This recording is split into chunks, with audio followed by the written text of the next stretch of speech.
Well, hello. Hey guys, it's Sevilla. I love and welcome to my channel. This is where we are getting back to living and loving life again after a major life-altering loss, such as being widowed. Now, there's a lot of people out there that haven't just been widowed, they're dating a widow. And there's many people that come to this channel looking for support, guidance, and insight on dating a widow or being a widow themselves and dating another widow. So it's not just all about grief and loss on this channel. It's about how do I deal with somebody who's experiencing their own loss and how do I get them to move forward? Can I do anything to support them at all? So many questions and a lot of heartache on both sides for people. And so this is what I'm here to do to help. I'm a licensed therapist with over 20 years of experience, and I bring all of that to you here as also a spiritual intuitive, which means I work with people from that spiritual perspective, understanding that we are spiritual beings having human experiences and that this Earth school matters for our growth and development.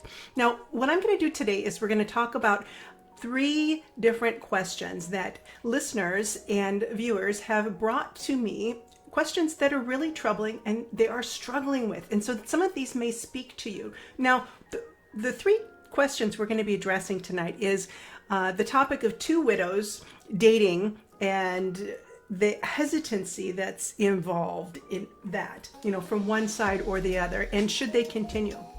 And then the second one is, I'm in a relationship already with a widower, and should I stay or should I move on? Am I seeing warning signs, and what might those be? So we're going to talk about that. And then question number 3 from our third viewer is, am I in a relationship at all with this widow? And should I even keep trying? So there's a theme to all of this because it can be very confusing when we're dealing with someone who has had a significant loss in their life, because it's weird the way they behave. It's not like getting into a relationship with somebody who's been divorced, for example, or most people have been divorced. It's not the same for everyone. But with a lot of people that have been divorced, they may be okay that they've had to move on from the relationship. Now, some people haven't, but that's another topic for another video. But let's address our first readers or our first viewers question. Okay, so the first one comes from Irene, and Irene says, I'm a widow of 10 months. I love my husband for 50 years. We were in high school together. We were sweethearts. My husband's friend, who's also a friend of mine, lost his wife 2 years ago. So we're both widows, she says. Now, this friend and I always enjoyed each other's company, but we were very respectful of our spouses. So while they were married, they liked each other, but they were respectful. Now, he lives 5 hours away from me, but visits almost every month to see his family who live close by me. He told me he can never love again. And I tried to explain that the second time is different and you're always going to love your spouse.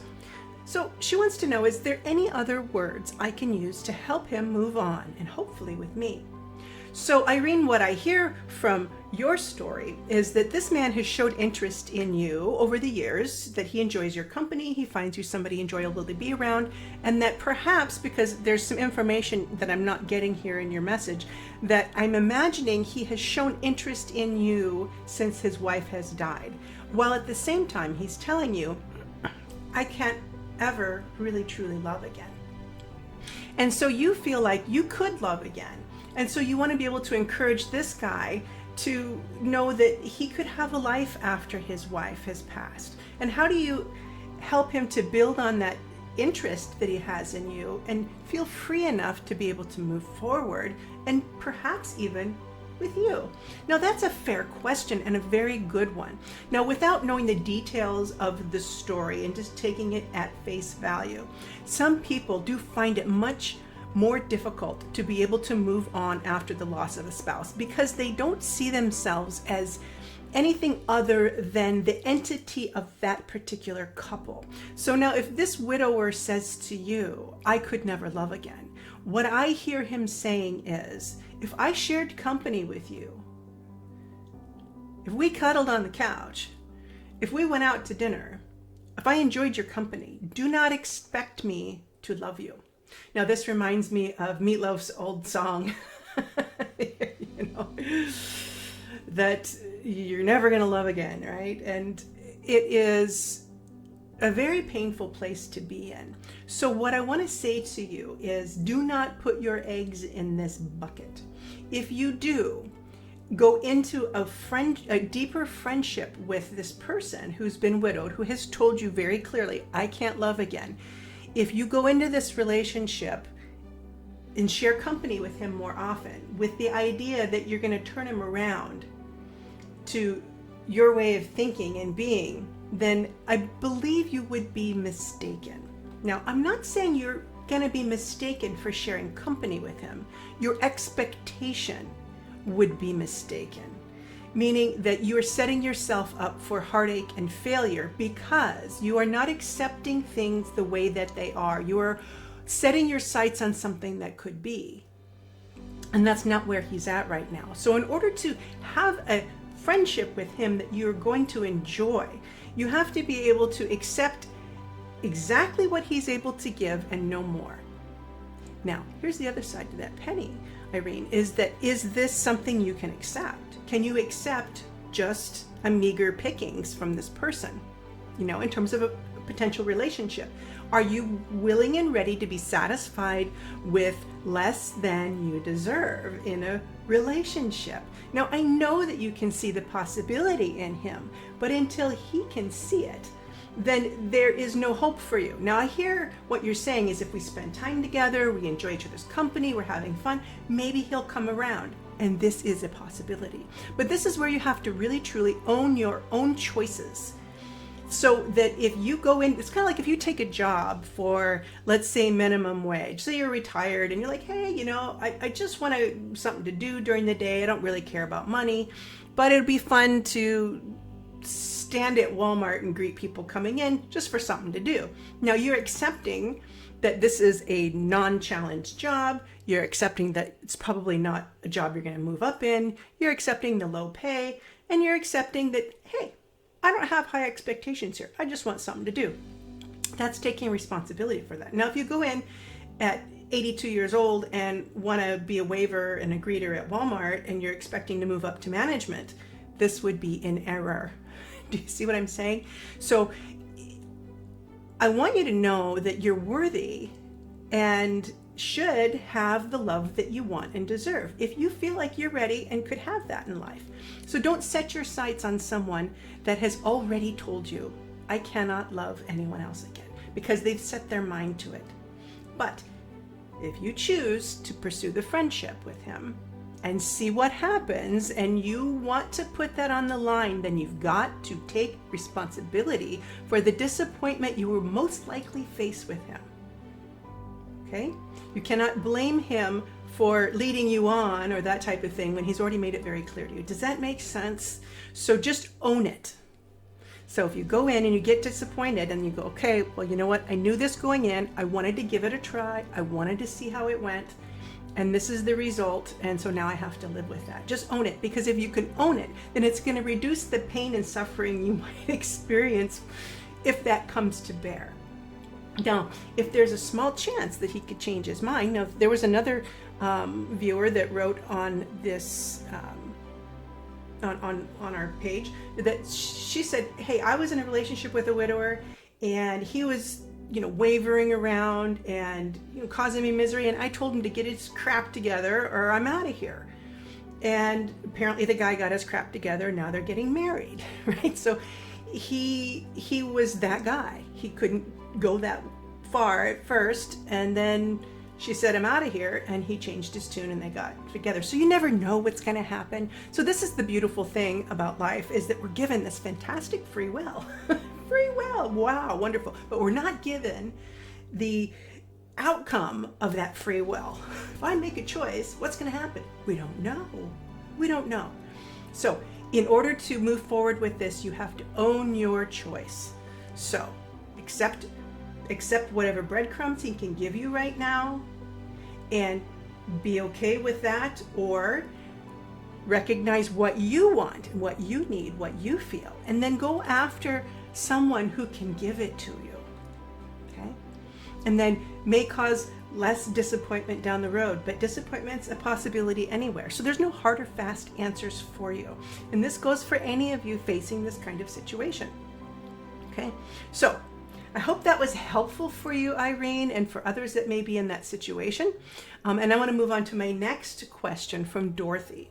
Now, Dorothy has a different situation a little bit. Now, she says, now, if you've been dating a widower for 2 years, and he still refers to himself and his dead wife as we all the time, you want to do small things like, big ones or small ones, and he always says, please don't. So he's sick, right? And he's getting physical therapy, and I send him a card and candy. He thanked me like I was handing him a napkin. There's no kind of emotion there with this guy. Are these red flags that he's not over his late wife? And should I get out? I mean, we are serious according to him. Please advise.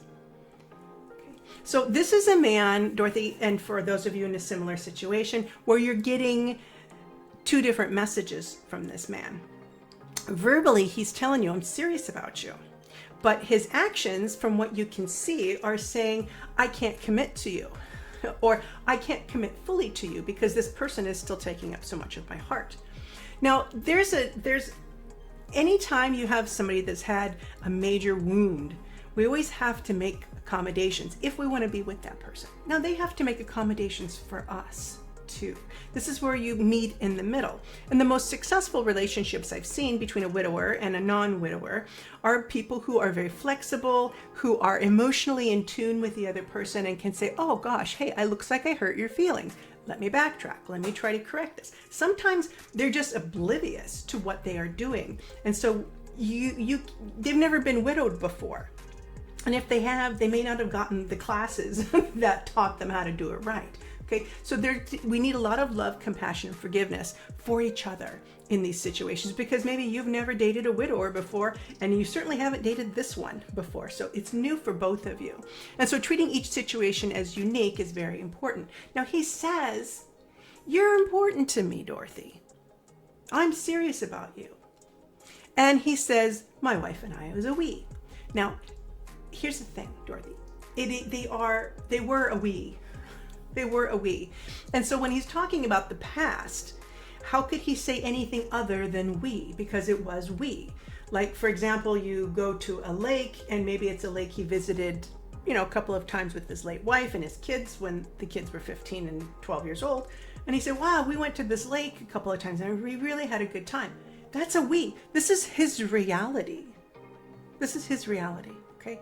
But now if you're sitting over dinner and you're enjoying your, pasta puttanesca and your glass of wine, and you're looking dreamily into each other's eyes, and he says, we used to come here for dinner on Thursday nights, and we really had a good time. Oh, I'm glad you're here with me. That's a little different, right? Because this is coming into your intimate moment, right? Or if you're in bed making love and you're doing something, whatever, he wants to try something, he might say about his wife, well, we used to do it this way. Okay? That's coming into your private, personal, intimate space. Do you see what I'm saying? So to be able to clarify in your own mind what's appropriate. Now, what can you do about it if he's doing this in inappropriate ways, or it's excessive to where you don't feel like he's creating memories with you now because he's living in the past? Being able to, one, bring him into the future, into the present moment, say, I'm enjoying myself so much with you right now, or I really love this, or this is my experience. So start talking about yourself and him, and bring him back, tether his mind back into you. Aren't we having such a good time, darling? Aren't we enjoying we both seem to really enjoy pasta puttanesca. Isn't that fantastic? We really love Molson Canadian beer, whatever it is. So start using the we between you and him more effectively to help him start to create that narrative. That's something that you can do to help encourage him along. The other thing is sometimes you might have to be very clear about how you feel. And I don't mean to be sexist, but sometimes men can be more oblivious, a little bit more oblivious than others, not because they're dumb, but because they can be just very practical. This X and Y equals, Z or whatever. And this is just it. It was a we came here, we were at the lake. We did used to do that. And so they don't think of how that's going to affect you and how it's going to make you feel. So it's your job to tell him in a non-complaining way. You know, darling, I love that you have these wonderful memories about your wife, and I'd love to have you be present with me right now. Do you think that's something we could do? And so when you do that in a very kind, loving, using your feminine power, your feminine energy, that not the naggy, bitchy, you just upset me, pissed me off, hurt my feelings side, but the other one, to where you're expressing your desire of what you would, I would love to be able to talk about us right now. I really honor where you've been with your wife, and you're here with me now, and I would love to talk about us. Could we do that? And now you've given him a clear message. Oh, okay. A little smack in the head of, oh, all right, maybe I should be talking about us. And gradually, if he's got a brain in his head and a real feeling for you, he will start to slowly make adjustments. He needs time to be able to change his own narrative and to create a new one with you. So by talking about you, we, us, changing the subject when he's talking about we as in he and his wife, you change the subject to we, us. And when that's not effective, to be more direct, using your feminine energy, your feminine power, I would love for us to talk about us. It's great that you did those things with your wife. That's so wonderful. I'm glad you have those good memories. And could we talk about us for a little bit? Because I want to be here with you. I'm so enjoying your company. Thank you so much. And then go into praising him. Thank you so much for doing this for me. Thank you for taking me out to dinner, dancing. Thank you for the flowers today. Just change the subject quickly. Don't dwell on it, because once we dwell, it becomes kind of a naggy kind of situation. We don't want to do that. Most men just need a good snap in the head, and then once they get it, they'll move forward because they want to please us. When they love a woman, they want to please you. Sometimes they just need some guidance. And these are some ways you can do that in using your feminine energy, and hopefully be more effective in helping him come around towards you and start growing into the future with you, and stop living less in the past while you use your compassion and understanding, knowing that he's never done this before. He's never been without this person before, and he needs time to adjust. And it doesn't just come in a few months. Sometimes it takes years, especially if they've been together for many, many years. So hopefully, Dorothy, that was helpful for those of you in a similar situation. Now, if you guys are liking this, please like, subscribe, and comment on this video if it has been helpful, useful, or you have your own story to share. And if you have other questions that you might like to ask. Now, I have another question coming up from another viewer. Now, this is a man, and I believe it's a man, and the name is Carm. And oh no, I'm sorry. This is a different one. This is Carm. Now, this is, I believe, a woman. And I'm not getting any pronouns behind this. So Carm says, my situation is that my widower is living with the mother-in-law. Now, he has to move out, and he doesn't want her to know that he's dating. His adult kids think it's too soon, and he's in a dilemma and doesn't know how to please everyone. He gets frustrated with it. He doesn't want to be alone, and it causes conflicts with me, because I feel if he truly loves me, that he would do what he has to do to make us a couple in the open. I doubt all the time, because I have a hard time trusting. He gets upset that I doubt him. Now, sometimes I wish I had the heart to walk away, but I can't, because we're so perfect for each other. Now, this guy, he's been 2.5 years since he's been widowed. And we've been dating very committedly for 1.5 years. So apparently they met about a year out from his being widowed. Now, he says he wants to grow old with me. He's met my family, and he calls me all day, every day. He sees me 3 times a week, and he is frustrated with his adult daughters, who are between the ages of 28 and 36 years old. Okay. So Carm, this sounds like a man who does care very much for you. Sounds like he is serious about you. So sounds like his love for you is not the problem. The problem is his courage. Now, because when you are the widower, you are in this middleman situation. And it's a very difficult one to be in. And I speak from experience. If you've been watching my channel, you know I'm also a widow. Now, I remember the first time when I started dating my fiance, whom I'm still with years later. It was about a year after my husband died, a year and a half after he died. And I had met this new guy, and we were out in a public place, and I saw some of my husband's family. And I was like, what do I do?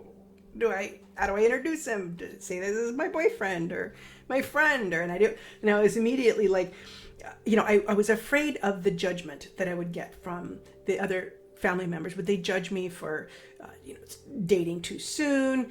Would I have to explain myself? What would they think of me? Would they be hurt? Would they feel like I was dishonoring his memory? All of those things went through my mind, and I was in a bit of a panic.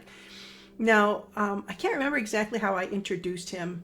I feel like I introduced him as my boyfriend, but I can't quite remember. But I do remember the very distinct feeling of, how do I protect the feelings of those around me who are still grieving, who may not see that, moving on after you've been widowed is even appropriate at all? Because many people have these ideas of this true love.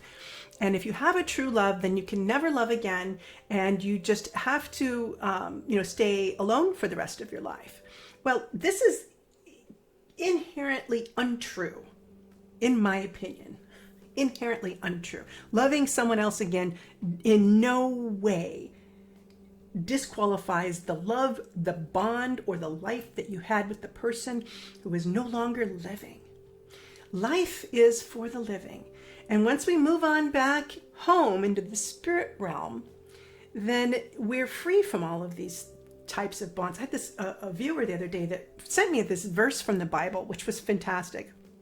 And maybe I'll post it below in the comments in the description part of this, because it was wonderful. And it talked about how this wife her husband had died, and then the brother had to marry her, and then then he died, and the other brothers had to marry her. So anyway, she's married like 7 different guys. And so the question was, who's going to be with her in heaven if we've all married her?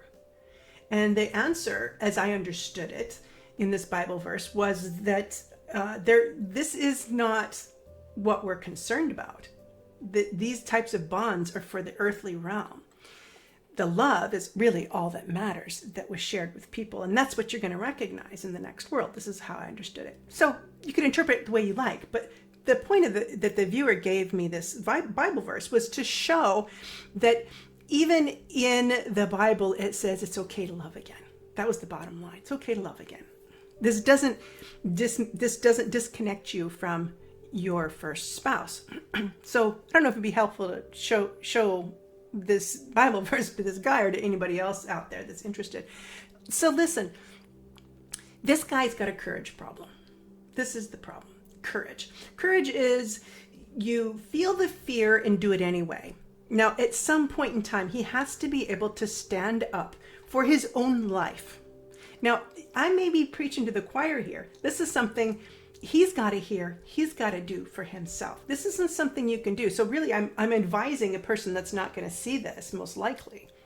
But if you're a widower in this situation and you haven't told your friends or family about the woman that you're dating, or if you're a woman and you haven't told them about the man that you're dating that you say you are serious about, then yes, you are doing them a disservice. Now, 2.5 years out, it's different for everyone. Okay, so this is no hard and fast rule. But for adult children, these are adult children living their own lives, then this gives him the right to stand up and say, this is my life, and this is how I'm going to live it. I would love for him, I would love for you, to his children, to be able to accept this person. But if you cannot, then I have to be okay with that, because I need to live my own life. Now, I've experienced this myself, and I had to make that choice. I had to move on with my life, regardless of what family members could not accept my new partner, because they didn't believe I should be moving forward with someone, or they didn't like who I picked, or whatever it was. Once the children are adults, then you're no longer responsible for them, but you are responsible to them.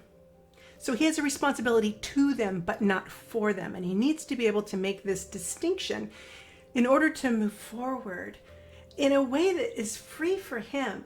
You cannot avoid hurting people because the death of their mother was a tragedy for them. And there's nothing he can do to ever make it better or bring her back. And him not dating again, not loving someone else again, is only holding his own life back to put a band-aid on someone else's pain that he can't soothe anyway. You can't take away the pain of loss from another person. So he needs to really step up. Now, whether or not you want to stay in this relationship is up to you. Now, in the first one that I talked about, the first question from a viewer about the breadcrumbs. It's not like this guy's giving you a lot more than breadcrumbs. A lot more than breadcrumbs. But he's not giving you the full Monty. He's not giving you the full Monty. And that's what you want. And so being able to have this conversation with him. I need to be a full part of your life. If your children reject me, will you still be with me? Okay.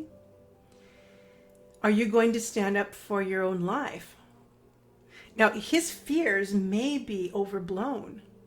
He's living with his mother-in-law, but she might actually probably know he's dating someone else already, and they're just not having the conversation. I'm kind of doubting this woman's dumb. Okay? I'm just kind of doubting. She's probably old enough to know better. So his fear is allowing him to holding himself back from the life that he could be having by trying to protect the feelings of other people. And here's the bottom line. You cannot control other people. You can't control him, and he cannot control how they're going to respond or react once he begins to truly move on with his life. Now, he can have that conversation with them to be able to say, I loved your mother very much, and that bond will never be broken, and is not broken because I love another person. My heart is big enough for more than one person. And I believe your mother would bless me in this. And I don't need you to agree with me, but I would love it. And I invite you in to my world. I invite you in. When you're ready, I'll be here. We'll be here. This is how it is. And so this is what he's just got to stand up to. So if he's not doing this and you want him to do it, and no amount of discussion or anything has changed things, then you have a decision to make. Carm, you have a decision to make. Do you want to accept what he's offering you with all of the good things, all of the benefits, all the we're perfect for each other, and go without this one piece? Or is this one piece so valuable to you that you need to back out? And either one is acceptable. Do you see? Because this is your life, Carm. This is your life, and you get to decide what's enough for you and what's not enough for you. You just have to be clear, and you have to own it. Okay? This is always the key to moving forward with anything. You have to own the choice that you've made, regardless of what anybody else thinks about it. This is the same thing for him. And if he's listening to this, I would say that to him. You have to own your choices, own your love, own your right to your life to move forward in the way that serves you and you alone, and allow your children to be the adults that they are. Because when we're adulting, we're dealing with our emotions, we're dealing with the consequences of our actions, and we're dealing with life as it comes to us, which includes recognizing we can't control everyone else, or expecting someone else to make us feel better when it's not something that they actually have the power to do, especially when it means denying themselves love and happiness because of it. So I don't know if this has been useful, Carm, for any of you who may be in a similar situation, but hopefully it has. And I have one more question. So again, please like this video if it's working for you, and make some comments below, and please subscribe. So this is my final viewer. It says, this is Nevin. Nevin, so no, this is man. Nevin says, I'm in love with my friend. She is a widow, and we have some issues going on now, and I need to talk to you about this. My mental health is totally out. I have an attachment issue. It takes me a long time to get attached to someone, but if I do attach, it's very hard for me to end the relationship. So after her husband died, he was also my friend, but we weren't very close. She moved to one of my best friend's houses, and so we were always visiting when I was over there. we became like best friends. But after I shared with her my feelings about her, she was trying to move away from me. So like before, I told her we used to talk every day for hours. And maybe it's because we were both so vulnerable at the time. And I told her about my feelings because I thought if I never tell her, it's like I'm not being honest. And I feel like it was too early to have told her that. So now she's saying, like, I can call her or message her if anything's urgent. And I'm trying to reach her, like making, some urgent situations so I can talk to her, but they're not really that urgent. And sometimes she blocks me on WhatsApp and the phone. And then after a few days, she unblocks me again. So also there's some times that she will talk to me. And so I'm so confused. I don't know whether I'm disturbing her or if she's okay with me. It's just like she has these mood swings. I don't even know. I can ask her anything, but she won't answer. She wants to clear me out of her life. It's actually pretty easy, but she's not doing that.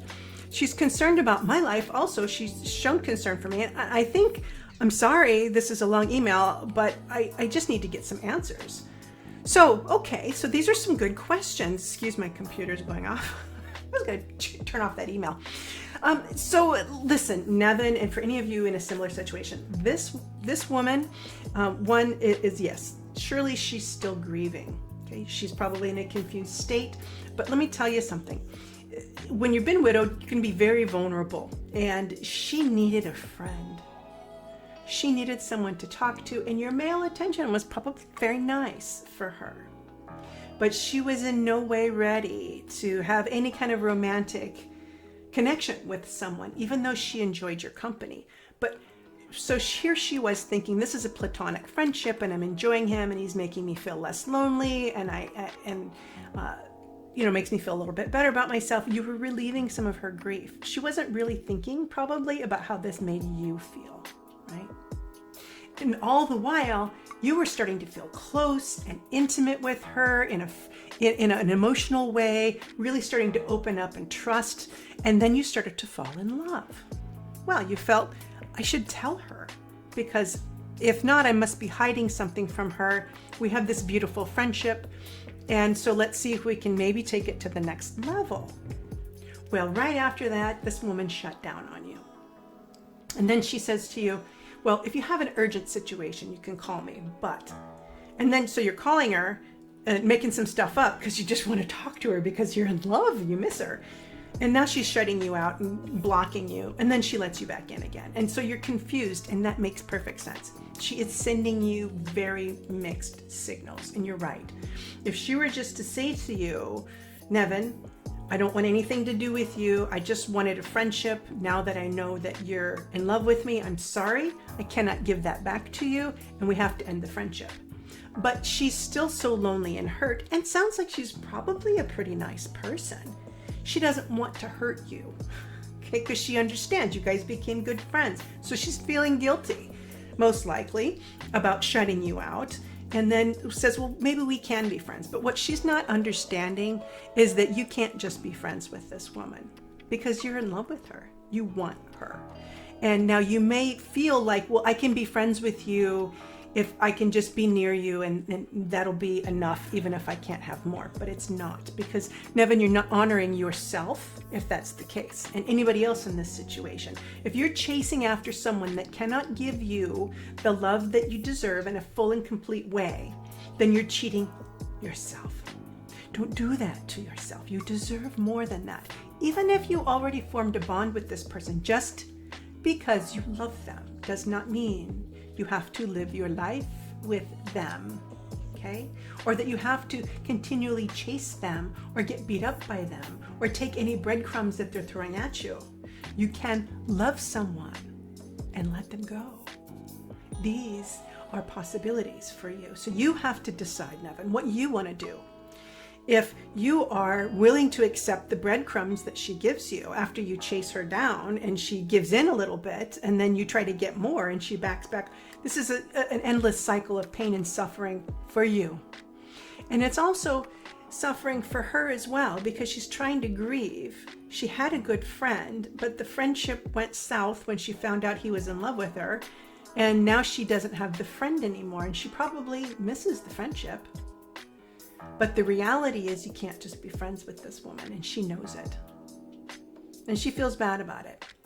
So what I would advise you to do is to walk away, to let her go. Now, it's not easy to just walk away. It's not like putting down a melon at the store that is a little too squishy and going for another one. This is a human being you have feelings for, and I get that. And she had feelings for you too, as a friend. You are in the friend zone, Nevin. And if you've been put in the friend zone, it is time to move on. Let that person go. Do not chase them. Do not follow them.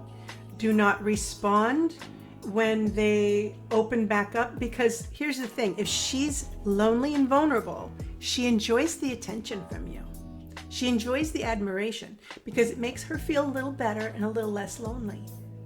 But that is very selfish, and that's not good for you. And it's not fair to you. So right now, your job is to take care of yourself. And even though you have an attachment issue, what this situation has taught you is that you are able to attach, because you did. If you attached to this woman, you can attach to someone else again, but hopefully to someone who is ready to reciprocate your love and that is not going to put you in the friend zone. Okay. So hopefully these have been helpful for you tonight. If you have questions for me, please feel free to put them in the description below.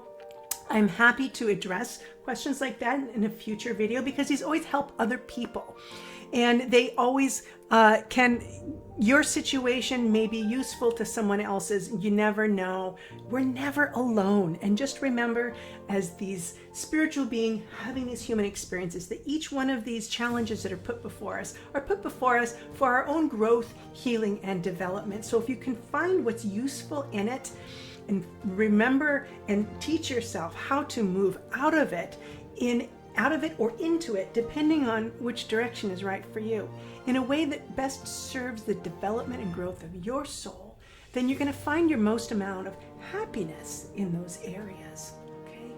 So go where you're most useful. Okay? So if someone's pushing you away, it's okay to go the other direction. If someone is pulling you in, it's okay to work with them, to help them be able to heal and recover, while they also are learning how to please and nurture you and the new relationship together. Remember, it's new land, it's new territory for both of you. So compassion is so important. So hopefully it's been helpful to you tonight. Like and subscribe. Good night.